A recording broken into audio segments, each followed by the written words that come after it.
Hujambo popote ulipo Afrika na kote duniani. Tunakukaribisha kwa idhaa mpya kabisa na idhaa yako. Hii ni idhaa ya Kiswahili ya Afrika, sauti ya Mwafrika. Haya ni matangazo maalum ambayo yanaangazia matukio muhimu barani na yanayotuhusu sisi raia na wakazi wa bara hili.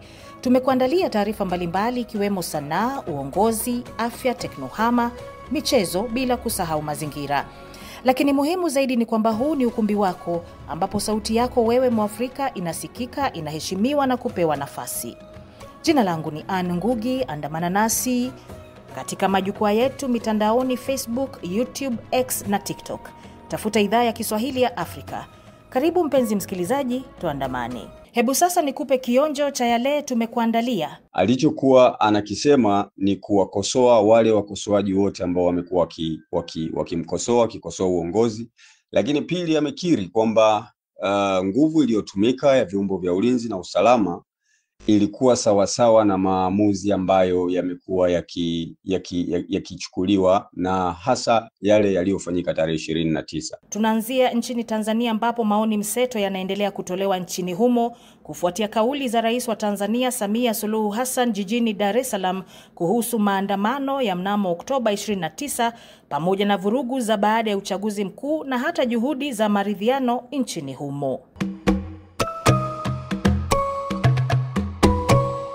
Kwanza tupate muktasari wa matukio mengine barani, naye mwenzangu Kennedy Wandera. Rais Donald Trump wa Marekani ametoa matamshi makali dhidi ya raia wa Somalia wanaoishi Marekani, akidai kuwa hawana mchango kwa taifa hilo na kwamba wanapaswa kurejea kwao ili kushughulikia changamoto za nchi yao. Katika mazungumzo yake na waandishi wa habari, Trump Jumanne alituhumu Somalia kuwa katika hali mbaya na akasisitiza kuwa hafurahii uwepo wa Somalia nchini Marekani. Wiki iliyopita kupitia mitandao ya kijamii, Trump alitangaza mpango wa kuwarudisha Wasomali makwao na kulitaja jimbo la Minnesota ambapo kuna idadi kubwa ya Wasomali kama eneo linalokabiliwa na vitendo vya utakatishaji fedha. Jumanne aliendelea kushinikiza kwamba jumuiya ya Wasomali nchini Marekani irudi Somalia ili kuisaidia kujenga upya, huku akiwakosoa baadhi ya wahamiaji kwa kile alichodai kuwa ni kutofanya kazi na kulalamika mara kwa mara.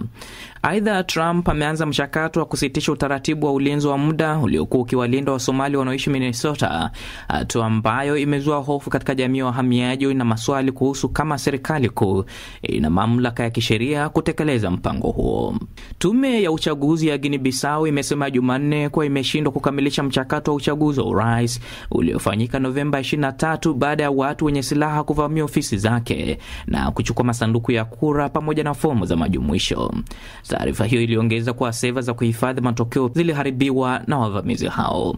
Majeshi ya nchi hiyo yalichukua madaraka Novemba 26, siku moja kabla ya matokeo ya uchaguzi kutangazwa. Majengo kadhaa ikiwemo ofisi ya tume ya uchaguzi yameshambuliwa wakati wa mapinduzi hayo. Meja Jenerali Hota Inta aliapishwa Novemba 27 kuwa rais wa mpito, hatua iliyositisha rasmi mchakato wa uchaguzi na akatangaza kipindi cha mpito cha mwaka mmoja. Haya yakiendelea wakati kuna ujumbe wa Jumuiya ya Kiuchumi ya Mataifa ya Afrika Magharibi ECOWAS nchini humo kujaribu kurejesha utawala wa kikatiba na kuendeleza uchaguzi. Ujumbe wa ngazi ya juu wa ECOWAS ukiongozwa na Rais wa Sierra Leone Julius Maada Bio umekutana na viongozi wa kijeshi pamoja na maafisa wa tume ya uchaguzi mjini Bissau Jumatatu.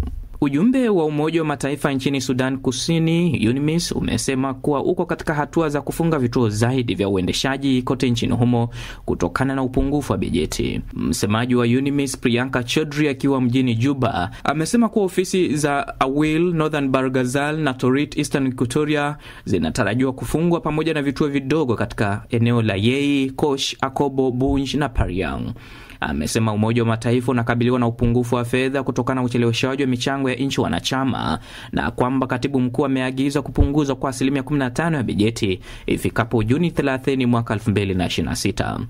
UNMISS inapunguza matumizi ya uendeshaji na idadi ya wafanyakazi, huku ofisi za Rumbek na Kajuok zikibadilishwa kuwa na muundo wa kijeshi zaidi. Mwishoni mwa Novemba, serikali ya Sudan Kusini ilisema mchakato wa kupunguza ukubwa wa jeshi la UNMISS tayari umeanza na zaidi ya wahudumu 19,000 wanatarajiwa kupunguzwa kwa 19%.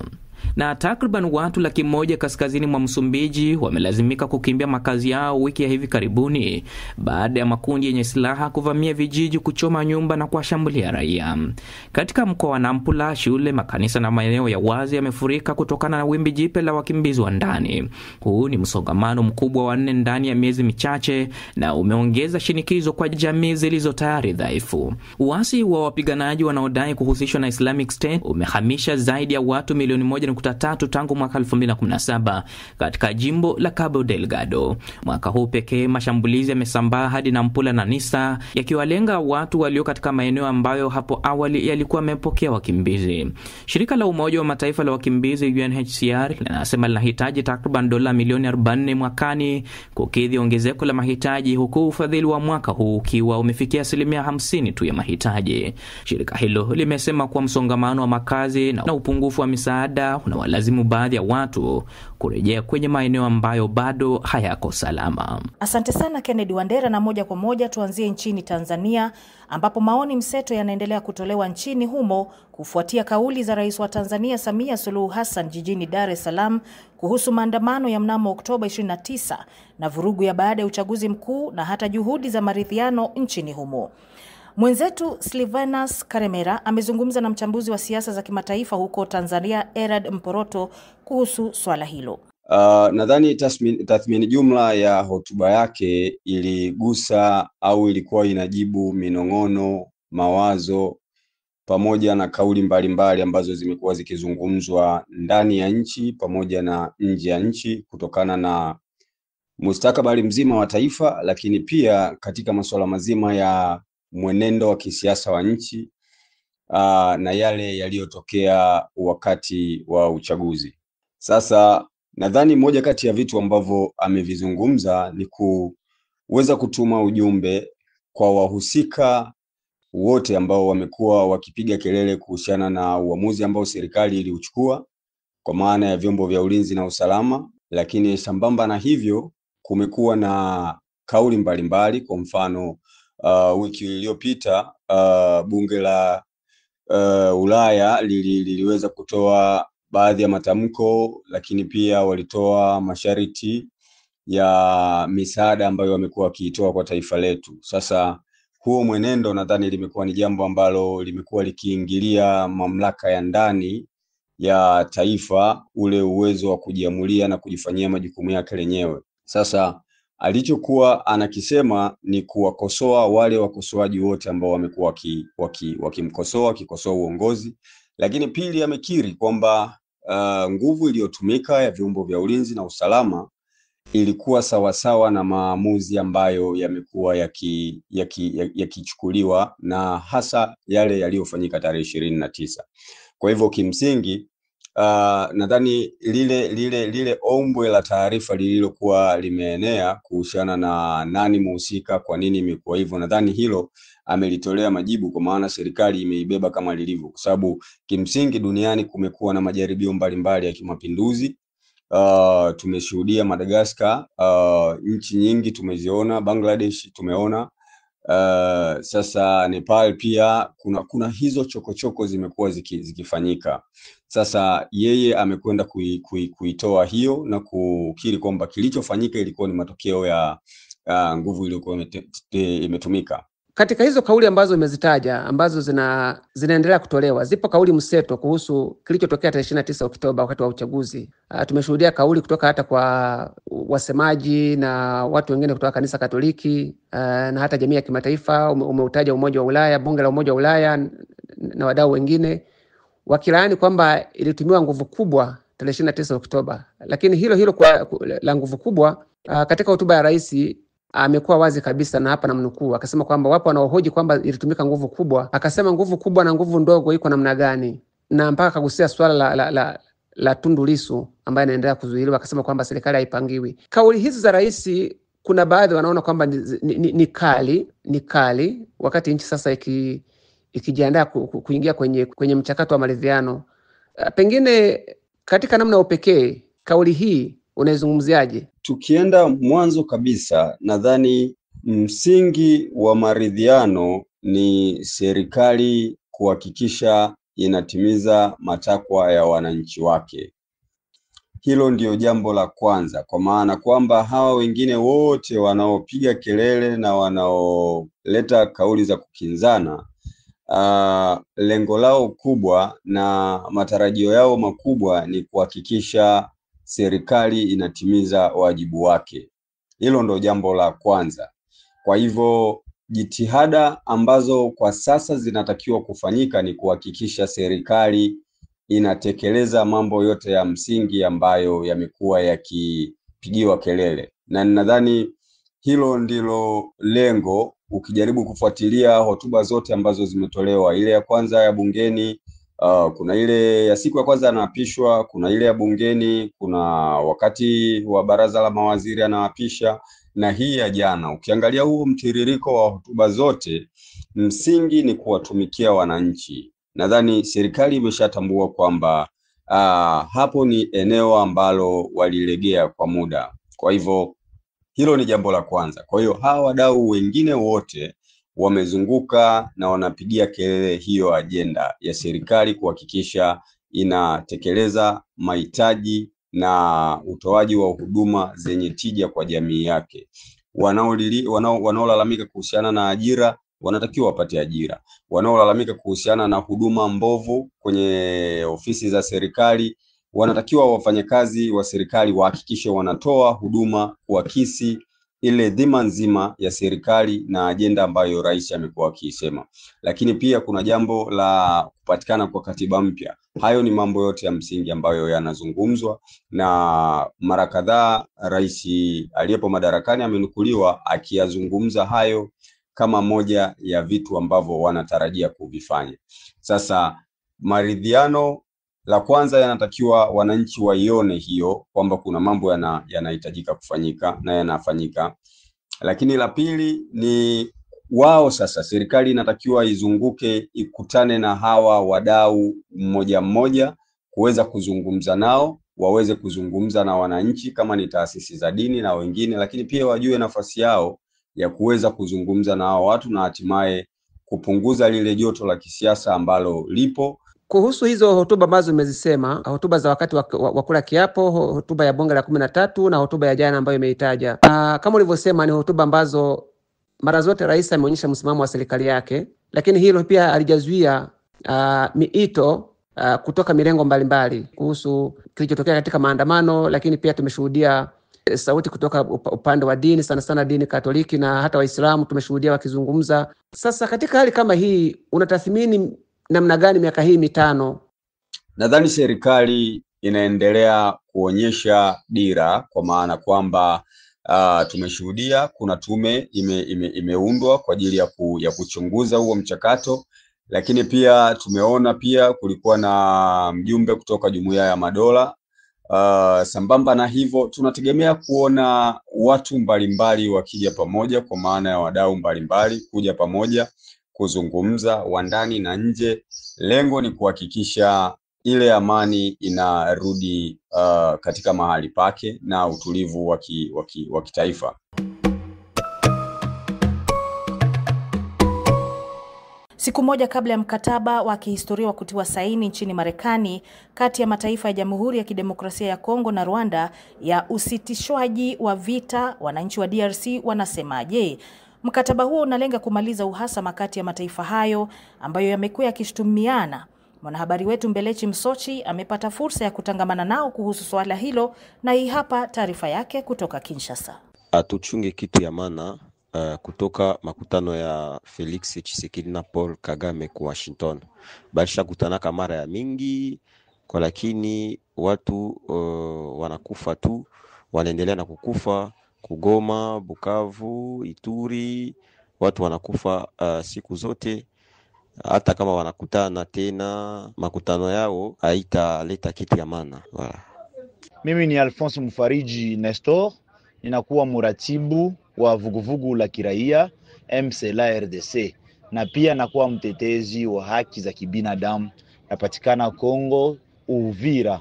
Ndiyo, kutokana na maongezi ambayo inayotarajia kesho kwetu sisi, tunaweza tukasema ya kwamba katika nafasi kote ambapo kulikuwa vita, ni maongezi ya hizo makoro ndiyo ambayo naletaga amani. Ila kwetu sisi tunaona ya kwamba olie maongezi yende kuleta kwetu amani, iko naendelea kuleta vita kila siku. Wa FRDC na wazalendo hapo maeneo ya Katogota, na mpaka sasa mapambano naendelea vikali. Kwetu sisi tunaona ya kwamba kama nchi ya Rwanda kupitia rais wake hayajirudia kwa ajili ya kutafuta amani, na sisi raia tutashimama kwa ajili ya kuomba serikali yetu kufanya vita na nchi ya Rwanda, kwa sababu ni yeye ndiye anashindikiza adui wa M23, ni yeye ndiye anamsupport. Kuna kuwa hata maskari wake ambao wanapigana katika hapo maeneo za Kamanyola ambao wanajiunga na M23.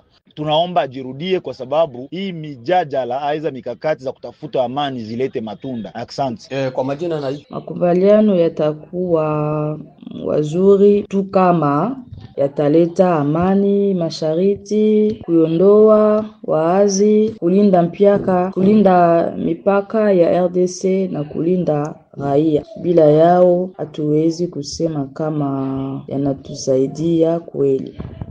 Biamungu Saleh mwana Saleh. Ndugu mtangazaji, kwanza niseme nashukuru kwa swali lako. Kwa kweli sisi kama wakongomani tumeshachoshwa na mikataba ya kila aina ya kila sehemu, kwa sababu leo kama tunateseka, wakongomani wanahangaika, wakongomani ni wakimbizi kila sehemu. Kinachotufanya kuteseka hivyo kiangalia zaidi ni hiyo mikataba inayokwenda kusainiwa. Mikataba imeshakuwa mingi sana, lakini ukiteremka kwenye maeneo husika hakuna matokeo yoyote na hakuna chochote kile kinachofanyika. Vita ni ile ile, watu wanazidi kuteseka, watu wanazidi kuangamia.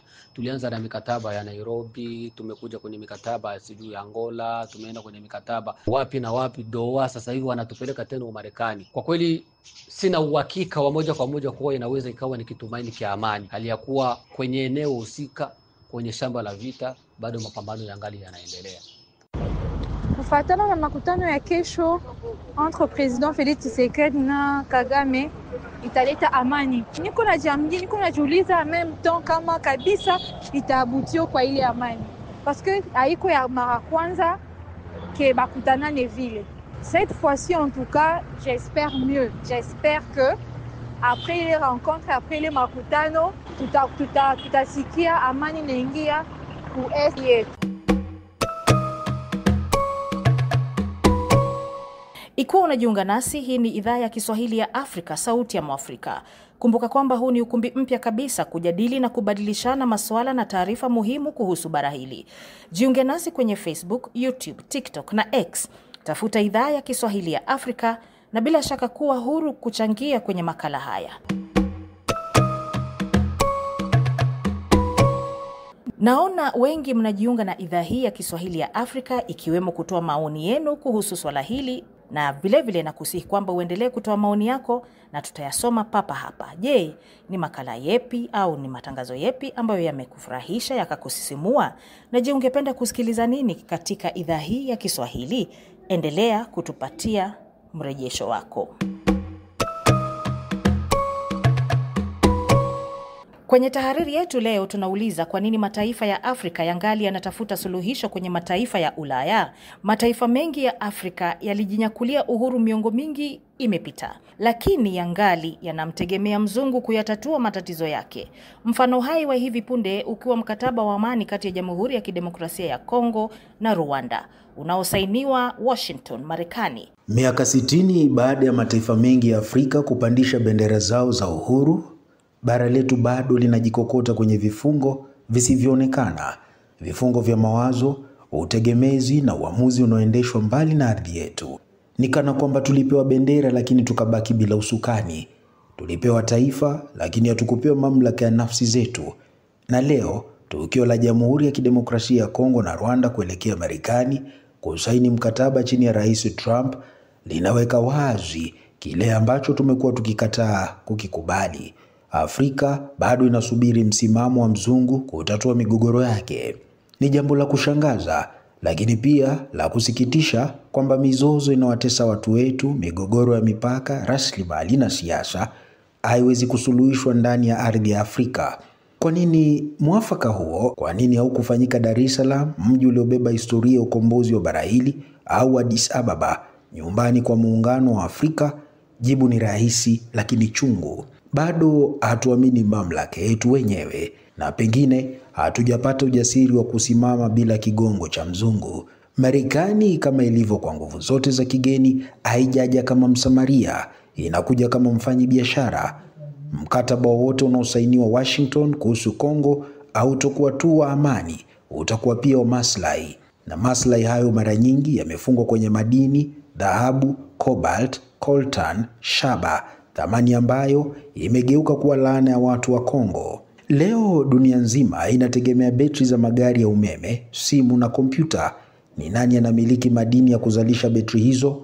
Bila shaka ni Kongo. Ni nani anayefaidika zaidi? Bila shaka si wananchi wa Kongo. Huu ndio mchezo uliochezwa kwa miongo mingi: kuzua migogoro, kutuma wapatanishi wa nje, kisha kufyonza rasilimali kwa mlango wa nyuma. Ni simulizi zile zile za ukoloni, zikitumia maneno mapya: diplomasia, usalama, uwekezaji, lakini ndani yake kuna njaa ile ile ya zamani, njaa ya kutawala kile kilicho chetu. Afrika haitopata amani kwa kupeleka kila mgogoro kwa mataifa ya mbali. Hatutapata umoja kwa kutegemea masikio ambayo hayajawahi kusikia kilio cha Mwafrika.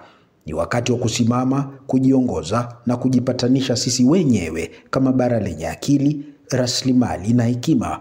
Miaka 60 baada ya uhuru, tusihitaji tena kusukumwa kama watoto bila mlezi. Uhuru wetu hauwezi tena kuwa bendera, lazima uwe wa uamuzi. Kwani bila hayo, Afrika itaendelea kuwa jukwaa la wengine kucheza na sisi kuendelea kuwa watazamaji katika ardhi yetu wenyewe.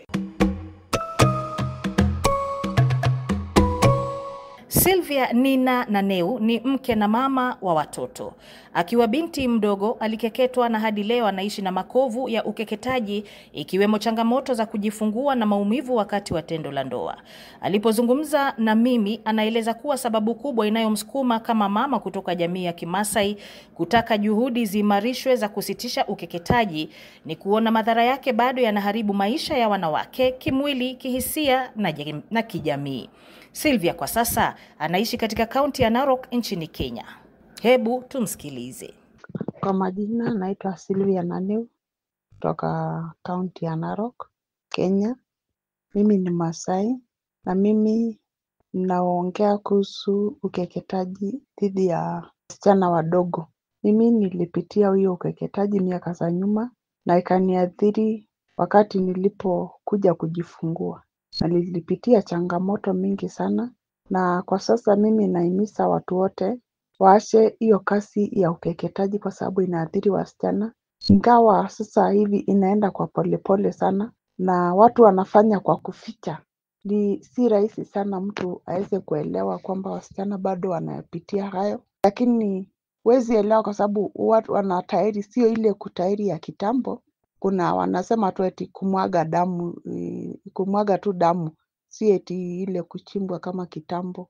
Lakini hiyo inaleta shida kwa sababu hata kama mtoto atafanyiwa hivyo kwa kuficha, yeye mwenyewe kwa hisia yake, kwa sababu alishaelezewa, anaanza kujionyesha kama mtu amekomaa, anajionyesha kama mtu mzima.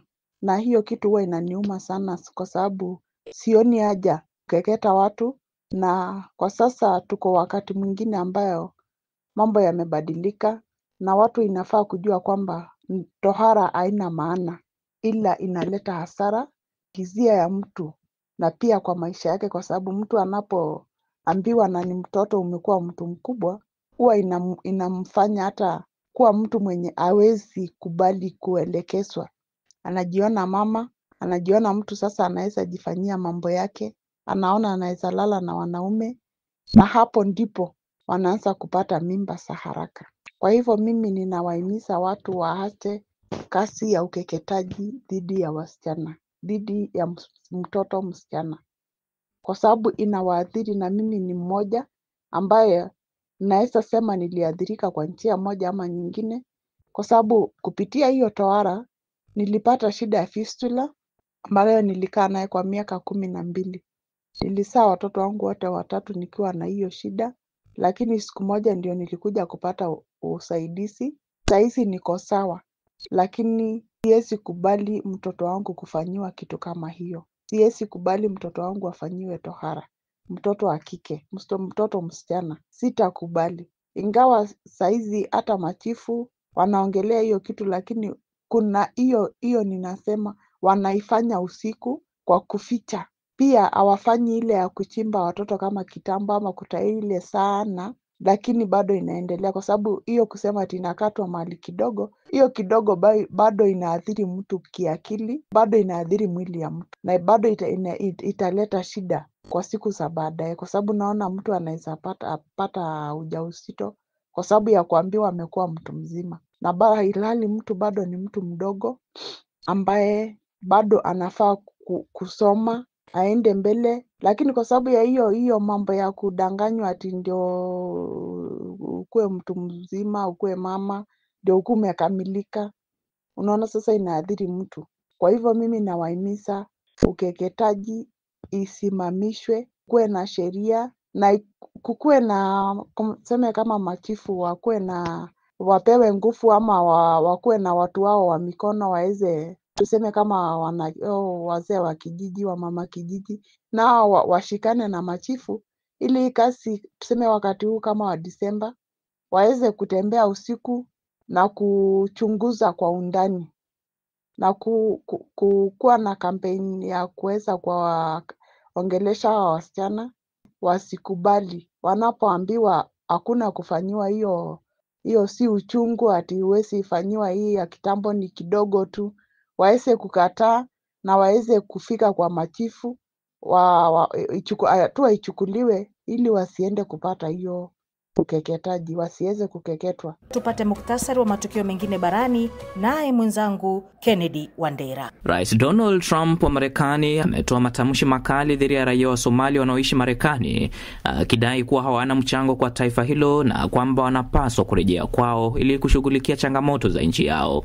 Katika mazungumzo yake na waandishi wa habari, Trump Jumanne alituhumu Somalia kuwa katika hali mbaya na akasisitiza kuwa hafurahii uwepo wa Somalia nchini Marekani. Wiki iliyopita kupitia mitandao ya kijamii, Trump alitangaza mpango wa kuwarudisha Wasomali makwao na kulitaja jimbo la Minnesota ambapo kuna idadi kubwa ya Wasomali kama eneo linalokabiliwa na vitendo vya utakatishaji fedha. Jumanne aliendelea kushinikiza kwamba jumuiya ya Wasomali nchini Marekani irudi Somalia ili kuisaidia kujenga upya, huku akiwakosoa baadhi ya wahamiaji kwa kile alichodai kuwa ni kutofanya kazi na kulalamika mara kwa mara. Aidha, Trump ameanza mchakato wa kusitisha utaratibu wa ulinzi wa muda uliokuwa ukiwalinda Wasomali wanaoishi Minnesota, hatua ambayo imezua hofu katika jamii ya wahamiaji na maswali kuhusu kama serikali kuu ina mamlaka ya kisheria kutekeleza mpango huo. Tume ya uchaguzi ya Guinea Bissau imesema Jumanne kuwa imeshindwa kukamilisha mchakato wa uchaguzi wa urais uliofanyika Novemba 23 baada ya watu wenye silaha kuvamia ofisi zake na kuchukua masanduku ya kura pamoja na fomu za majumuisho. Taarifa hiyo iliongeza kuwa seva za kuhifadhi matokeo ziliharibiwa na wavamizi hao. Majeshi ya nchi hiyo yalichukua madaraka Novemba 26, siku moja kabla ya matokeo ya uchaguzi kutangazwa. Majengo kadhaa ikiwemo ofisi ya tume ya uchaguzi yameshambuliwa wakati wa mapinduzi hayo. Meja Jenerali Hota Inta aliapishwa Novemba 27 kuwa rais wa mpito, hatua iliyositisha rasmi mchakato wa uchaguzi na akatangaza kipindi cha mpito cha mwaka mmoja. Neno la siku hii leo tunaangalia neno kikokotoo. Ni nomino katika Kiswahili inayotokana na kitenzi kukokotoa ambacho humaanisha kufanya hesabu, kujumlisha au kutoa kwa uangalifu au kuhesabu hatua kwa hatua. Kwa hivyo kikokotoo humaanisha chombo, mfumo au kifaa cha kukokotoa hesabu. Kinaweza kuwa mashine, programu au formula. Njia maalum ya kupata majibu sahihi ya kihesabu, muundo unaosaidia kufanya mahesabu kwa urahisi na kwa usahihi. Matumizi yake katika lugha ya sasa: kikokotoo cha mishahara, mfumo unaokokotoa malipo, makato na posho. Kikokotoo cha mikopo, programu inayoonyesha riba, muda wa kulipa na kiasi cha kila mwezi. Kikokotoo cha takwimu, chombo kinachofanya mahesabu ya data. Kwa ufupi, kikokotoo ni chombo au programu inayosaidia kufanya hesabu kwa usahihi na kwa haraka. Na hilo ni neno la siku.